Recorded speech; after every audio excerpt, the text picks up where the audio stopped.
Bienvenidos a Trazando la Plomada.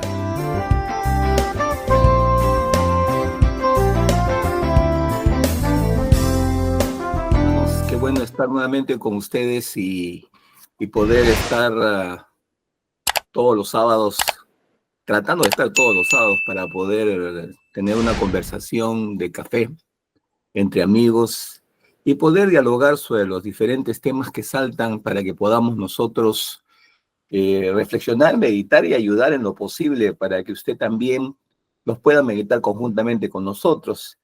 Y en este momento, pues, tenemos también que, bueno, alegres y contentos y tristes también, porque nuestro hermano Pedro Ferreira ha partido a la presencia del Señor y sabemos que él ha estado trabajando mucho tiempo en la Radio del Pacífico, y ha hecho muchas cosas en las cuales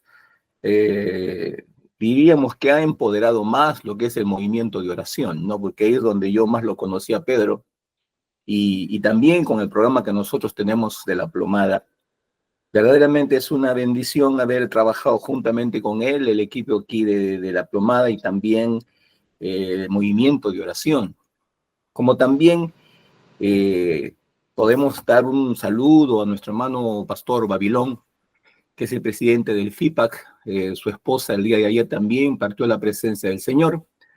Y bueno, sabemos nosotros de que nuestra vida está comprada por nuestro amor Señor Jesucristo, y que cualquier cosa que partimos de aquí en la tierra nos vamos directamente donde Él está, y estamos gozosos y agradecidos porque verdaderamente es algo que es de mucha bendición, y que aquí en la tierra no podríamos entenderlo muy bien.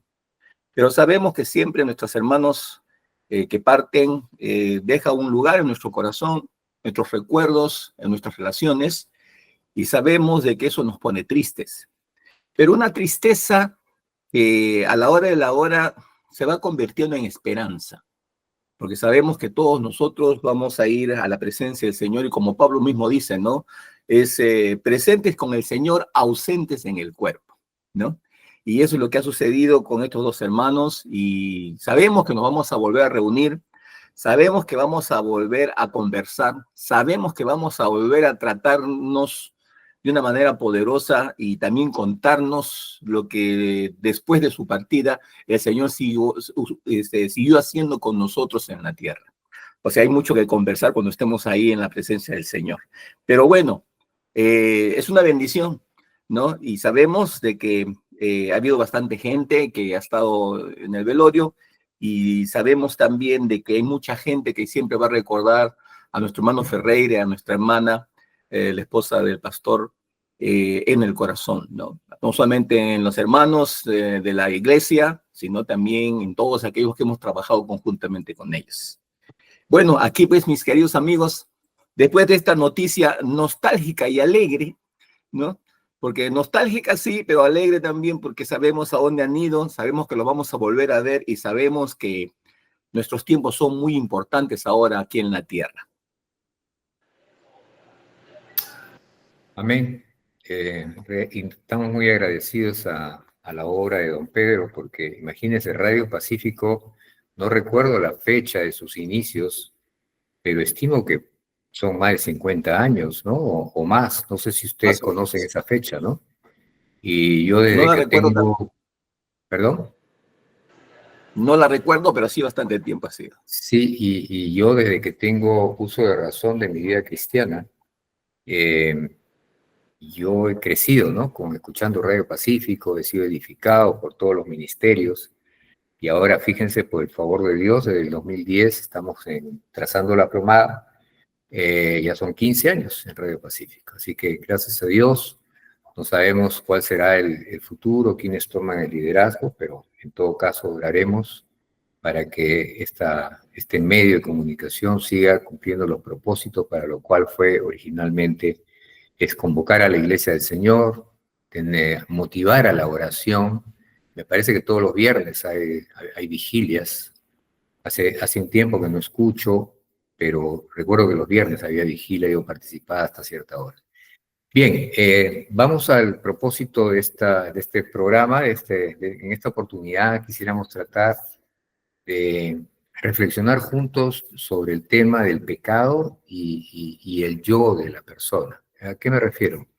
La Escritura nos habla del pecado como una entidad, habla de la carne, habla de esta, dice que el ser humano cuando viene a esta tierra es esclavo del pecado y justamente la venida del Señor Jesucristo dice, para quitarle a este pecado su autoridad sobre el ser humano, de tal manera que la persona sea libre, además de que la Escritura dice en Romanos 5 que la paga del pecado es muerte, y por lo tanto, de acuerdo a la justicia de Dios, el que peca tiene que pagar con su vida.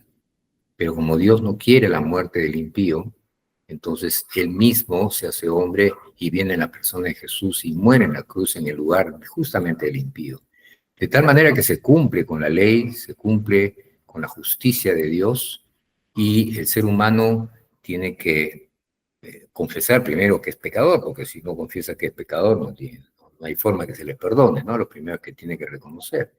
Pero además de eso, reconocer que Jesucristo está ocupando su lugar. Y en ese sentido, recibir el perdón de los pecados y la sangre del Señor Jesucristo nos limpia de toda iniquidad. El apóstol Pedro dice algo en 1 Pedro 5, que es muy importante. Dice que el Señor Jesús tomó los pecados de los seres humanos sobre su cuerpo y fue a la cruz justamente para poder ese pecado clavarlo ahí en la cruz. Pero ese pecado no estaba pues en una bolsa, no estaba en una caja y fue y lo llevó y lo puso en la cruz. No, estaba sobre su cuerpo, dice la Escritura. Quiere decir que cuando el Señor Jesús es crucificado y con la lanza es atravesado y todos los vejámenes y todos los latigazos, todo era contra el pecado, pero ese pecado estaba sobre él, por lo tanto le cayó a él. Él se volvió vulnerable, abrió sus brazos. Ustedes saben que cuando uno es atacado por algo, lo primero que hace es cerrar los brazos para protegerse. El Señor hizo lo contrario, abrió sus brazos, se volvió vulnerable y recibió el castigo por nuestro pecado. Pero también dice que en la cruz el Señor hizo otra cosa. Dice que nos ha dado un nuevo yo, un nuevo hombre. Y quiero leer un pasaje de la Escritura en Colosenses, dos pasajes realmente, para que nos permita ser la base de nuestra reflexión. Y antes de entrar a la palabra, quisiera recordarles algo. En el paraíso, en el Edén, cuando estaba Adán y todavía no había pecado en el mundo, dice la Escritura que Dios le hizo un encargo a Adán y Adán durante un tiempo simplemente atendía a la voz de Dios. En él no había conocimiento del mal, no había pecado, solamente había la voluntad de Dios perfecta en Adán. Pero hubo una circunstancia en la cual Adán tuvo que tomar una decisión. Adán, su yo, su ser, como dice que Adán era un alma viviente, tuvo que tomar una decisión. Y ese es el yo del ser humano, el que toma las decisiones. Se puede decir que un ser humano es tentado por el pecado, pero al final es el yo el que toma la decisión de aceptar las propuestas del pecado o no. Luego volvamos sobre esta base, vamos a la palabra en Colosenses 3, y quiero leer el verso 9 y 10 que dice lo siguiente. No mientan los unos a los otros, habiéndose despojado del viejo hombre con sus hechos, y revestidos del nuevo, el cual conforme a la imagen del que lo creó, se va renovando hasta el conocimiento pleno. Aquí la Escritura nos está hablando de un viejo hombre y de un nuevo hombre. El viejo hombre dice que somos llamados a despojarnos de ese viejo hombre con sus hechos, y dice a revestirnos del nuevo, pero este nuevo dice que ha sido creado a la imagen que el cual, conforme a la imagen del que lo creó, se va renovando hasta el conocimiento pleno. Eso me hace recordar Romanos 12, donde dice, sean transformados mediante la renovación del entendimiento. Entonces nos está hablando que el Señor Jesús no solamente se lleva el pecado y nos perdona nuestros pecados, sino además de eso nos da un nuevo ser para que a partir de ese momento en que recibimos el perdón y la salvación de nuestras almas, podamos ser renovados, dice, para poder ser igual a Él, buscando ser semejantes a Él. Habla de despojarse de un viejo hombre y de revestirse de un nuevo hombre. Y hay otro pasaje paralelo en Efesios 4 y en el verso 22, en el cual la Escritura habla algo similar, y quisiera que mis hermanos ahora, en base a estos dos versos, y después seguiremos adelantando otros conceptos, otros criterios, podamos discutir un poco de lo que significa un hecho que la Biblia nos enseña, que es el perdón de nuestros pecados, pero hay otro tema que tiene que ver con el yo, si ese yo ya ha sido cambiado o no, y la Escritura habla de que debe haber un proceso para que este yo pueda ser renovado, transformado. Miren lo que dice Efesios 4:22.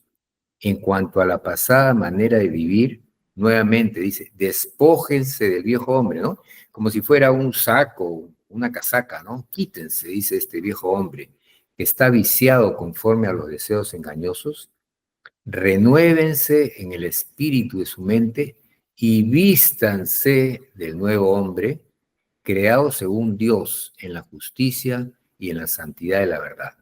Entonces, la obra de la cruz no solamente tiene que ver con ser justificados y no solamente tiene que ver con ser perdonados, sino tiene que ver con ser transformados nuevamente a la imagen y semejanza de Dios como fue al principio, de tal manera que podamos caminar ya en santidad, que podamos caminar como Jesús anduvo, dice que debemos andar como Él anduvo, dice, ¿no?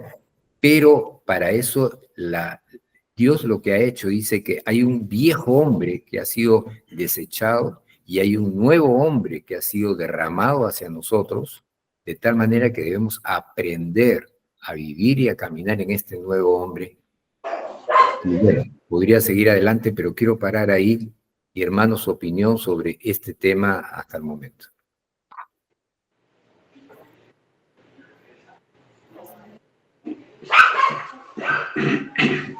Bueno, lo que conocemos más o menos de la Escritura nos da a entender que la santificación es un proceso. Tiene su inicio cuando uno se entrega a Cristo conscientemente, reconociendo sus pecados y reconociendo que Jesucristo tiene la respuesta para que pueda encontrar otra vez relacionarse con Dios. Ahí empieza todo. En cuanto al yo, dice, bueno, el yo precisamente es la persona, o sea, es el ser, Jorge, Lucho, Pedro, que ha sido objeto de ese impacto de recibir la presencia de la persona del Espíritu Santo en su vida. Pero el proceso consiste en que mientras la persona que ha sido objeto de la bendición que venga el Espíritu Santo, comienza a darle espacio a la persona del Espíritu Santo, esa persona empieza a cambiar. Y es frustrante cuando no, las cosas no nos dicen desde un principio que es así. A veces nosotros pensamos que ya yo recibí a Cristo y ¿por qué sigo igual? ¿Por qué sigo haciendo las cosas que hacía antes? Es que como explicaba Romanos, un pasaje que tú citaste, Romanos dice que tenemos que deshacernos de ese tipo de pensar, de esos pensamientos, del estilo de vida, más claro, del estilo de vida que teníamos antes de conocer a Jesucristo. Ese estilo de vida está viciado en delitos y pecados. Entonces, cuando uno viene a Cristo, eso tiene que quedar de lado. El impacto es tan efectivo, el sentir la misericordia de Dios, el disfrutar el perdón de Dios, todo eso es en un primer plano. Pero al otro día, o cuando salgo del lugar donde me han ayudado a recibir a Cristo, comienza mi cambio, ¿no? Pero no es un cambio que yo lo voy a hacer, es un cambio que lo va a hacer la persona del Espíritu Santo. Y entonces la pregunta que decías es, ¿qué pasa? Entonces, ¿el yo no fue salvo o el yo, cuál es la situación? O sea, si es salvo, entonces ¿por qué cometo lo mismo que antes? Y si reconozco que la persona de Jesucristo ha venido a mí, ¿qué debo yo hacer para que comience a instalarse esa mente de Cristo que habla Corintios, que tiene que empezar a tomar su lugar, ¿no? Por ejemplo, esos argumentos, nosotros vivimos por argumentos, ¿no? Por ejemplo, a veces escuchamos a la gente que dice, mi papá decía, ¿no? Tal cosa, y vive con ese fundamento en su vida. Por ejemplo, decía, la honestidad, mi papá decía que todo podemos ser, pero honestos, es lo primero que debemos apuntar a ser personas honestas, personas de confianza. Ya eso está instalado ya en la persona, en el recuerdo o en la memoria de la persona, y así vive. Y así como ese hito tiene muchos que hacer en determinada situación, digamos, por ejemplo, va a hacer un asunto a una institución pública y su padre o su madre le enseñaron desde muy pequeño a no coimear. Entonces el tipo se queda ahí medio día, o casi un día en la cola y no avanza y ve que otros entran y salen inmediatamente. Entonces él dice, ¿qué está pasando? Claro, como fue educado y fue formado de que no debe coimear, pues si tiene suerte lo atenderán ese día o si no el otro mes. Hasta que se dé cuenta que la cosa avanza si coimeas. Y ahora también depende de cuánto coimeas, ¿no? O sea, puede ser que coimee 10 soles, el otro coimea 30, 40, avanza más rápido.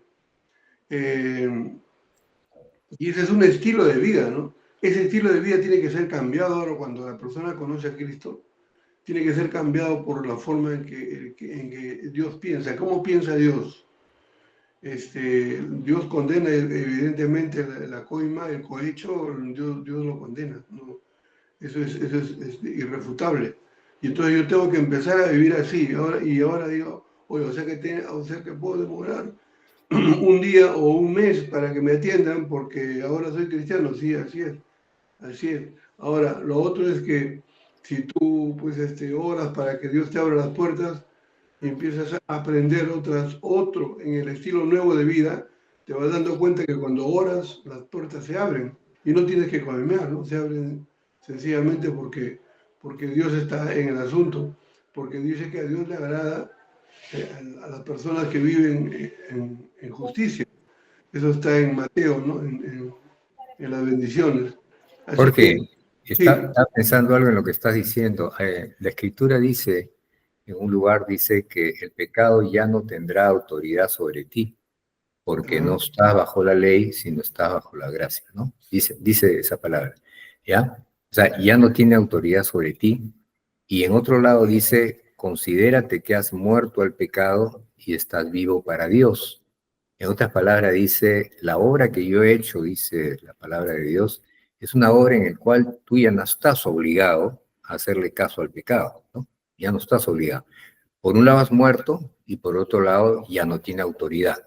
Yo le quitaba autoridad a este pecado que antes sí tenía y eras un esclavo, pero además de eso, ahora tú ya estás muerto al pecado y vivo para Dios. Entonces la pregunta es, ¿qué pasa? ¿Por qué habiendo esta verdad de la palabra de Dios, por qué todavía estamos cayendo en pecado?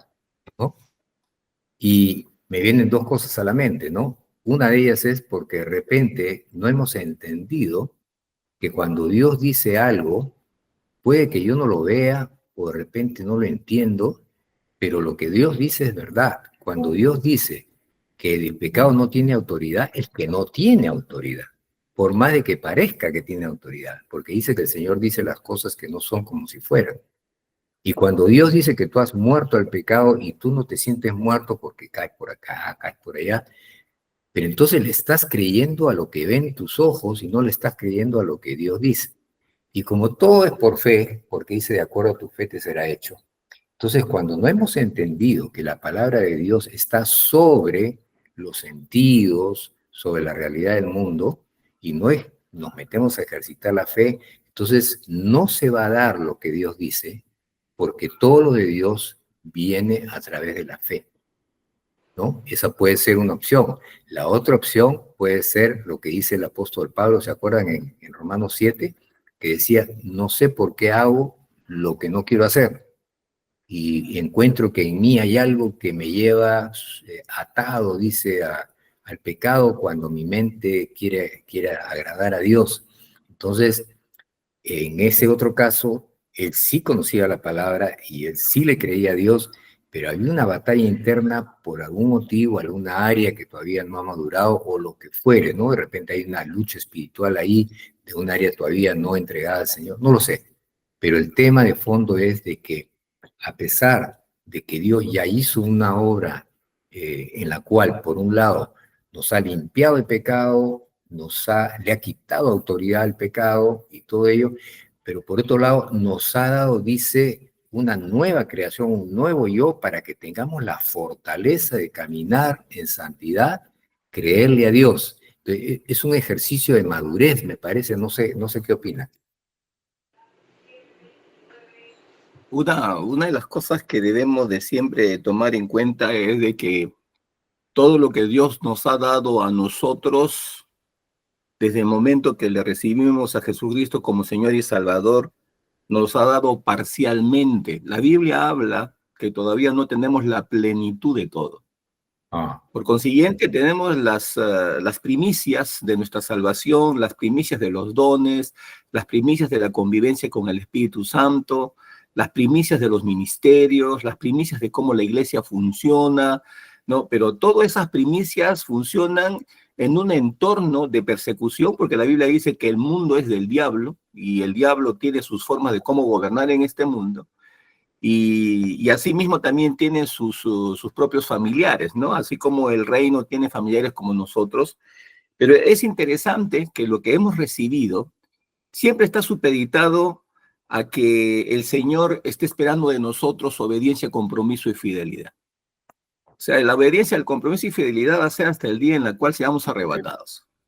Mientras que no seamos arrebatados, todavía nosotros necesitamos ser obedientes, necesitamos ser comprometidos y necesitamos ser fieles. En el capítulo 3 de Colosenses que estabas leyendo, los versos primeros da a entender mucho a lo que dice el verso 8, 9 y 10. Dice, si pues habéis resucitado, y es lo que estaba hablando Jorge, ¿no? Jorge estaba hablando de la salvación, estaba hablando de haber recibido a Jesucristo en el corazón y todo ello. Y dice, si pues habéis resucitado con Cristo, dice, buscad las cosas de arriba, donde está Cristo sentado a la diestra de Dios.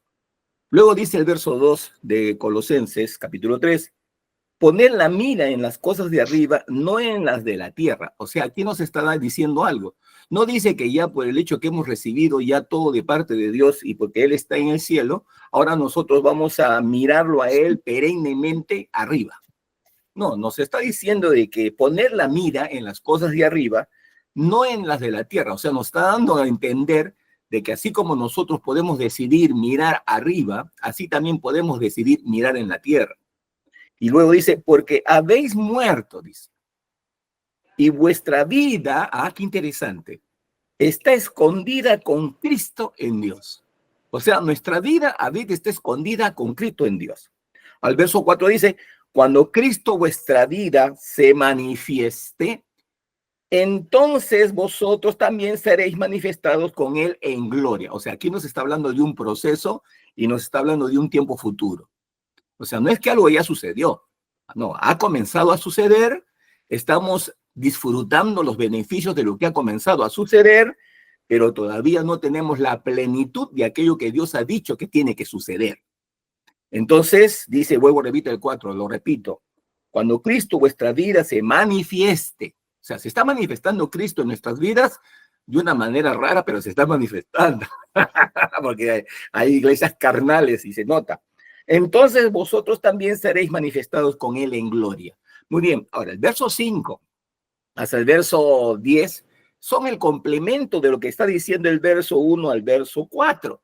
Y dice, haced morir pues lo terrenal. O sea, si tenemos ahora a Jesucristo y nuestra vida está escondida con Cristo, entonces ahora nosotros tenemos, ¿qué cosa? Tenemos el poder, y el poder no es nuestro. El poder no es de la carne, el poder no es de nuestra voluntad, no, el poder es del Señor, porque dice, haced morir. ¿Pero con qué voy a hacer morir, Señor? Por favor, esta situación, dice, con la vida que está escondida en Cristo. Eso con eso tengo que hacer morir. Dice, haced morir pues lo terrenal en vosotros. ¿Y cuál es lo terrenal en vosotros? Y empieza a enumerarlos. Dice, fornicación, impureza, pasiones desordenadas, malos deseos y avaricia, que es idolatría, cosas por las cuales la ira de Dios viene sobre los hijos de desobediencia, en los cuales vosotros también anduvisteis, dice, allá éramos, en otro tiempo cuando vivíais en ellas. Pero ahora dice, dejad también vosotros todas estas cosas.